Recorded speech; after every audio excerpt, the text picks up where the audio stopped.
यो बिउ हो जो मलाई give me seed I will give you trees भन्ने मेरो क्याम्पेनको लागि मेरो जुन हरित अभियान छ त्यसको लागि मलाई चाहिँ शिव लामिछाने दाजुले चाहिँ यो बिरुवा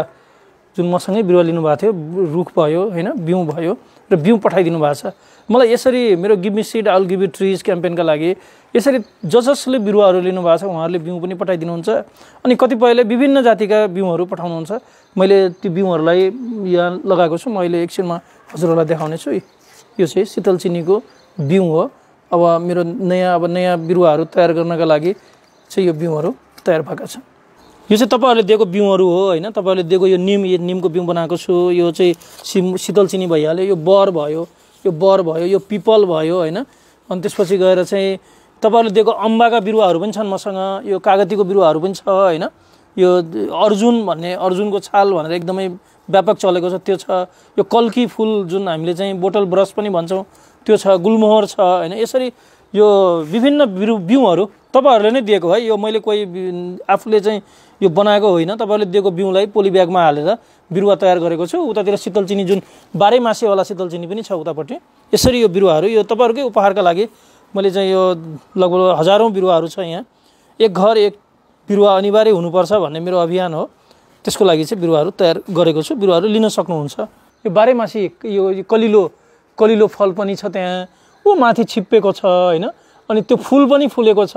यो फलिरहन्छ फल यसको चाहिँ देखिरहनुहुन्छ यो मलाई चाहिँ डाक्टर लेबानले चाहिँ बाहिरबाट बिउ पठाइदिनु भएको थियो हैन यहाँबाट म डाक्टर लेबानलाई पनि सम्झिन चाहन्छु र मोरिंगा फर लभको पेट्रिक चावले चाहिँ यसलाई नियमित काट्नुपर्छ भनेर आइडिया दिनुभएको थियो यो काटेको हो यो दशैंमा काटेको अहिले यति ठुलो भयो यसरी फल्यो अब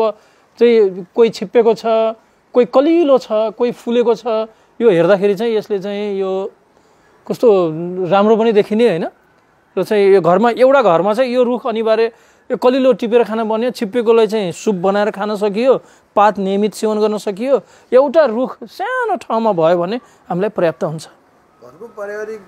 प्रयोगको लागि त यही रुख राम्रो सबभन्दा राम्रो यो ओडिसी 3 भेराइटीको रुख चाहिँ यसको भेराइटी हुन्छ यो ओडिसी 3 भेराइटीको रुख चाहिँ घरको लागि चाहिँ एकदमै राम्रो एउटा रुख लगाउनु भयो भने फल पनि खान बन्यो पात पनि खान बन्यो अनि फलिरहन्छ यो 12 मासे जस्तो अहिले अब शीतल चिनी बजारमा पाइदैन तपाई हामीले खोजेर पनि पाउँदैनौं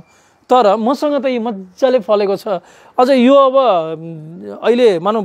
जेठ महिना वैशाख जेठसम्म असार साउनसम्म खान सकियो र अर्को बिरुवा छ यो भर्खर फुलेको छ हेर्नुस् यो भर्खर फुलेको छ हैन यो चाहिँ मलाई अझै पछि साउन भदौ असोजतिर चाहिँ यो खानालाई एकदमै तयार हुन्छ यो विभिन्न समयमा विभिन्न तरिकाले चाहिँ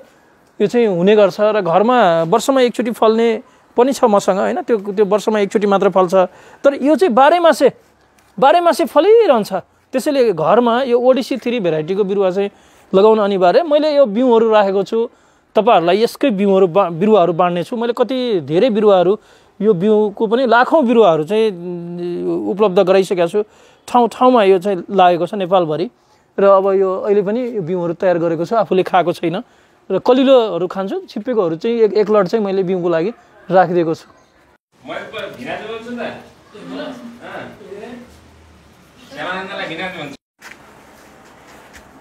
ल मामा यसो बिरुवातिर आउनु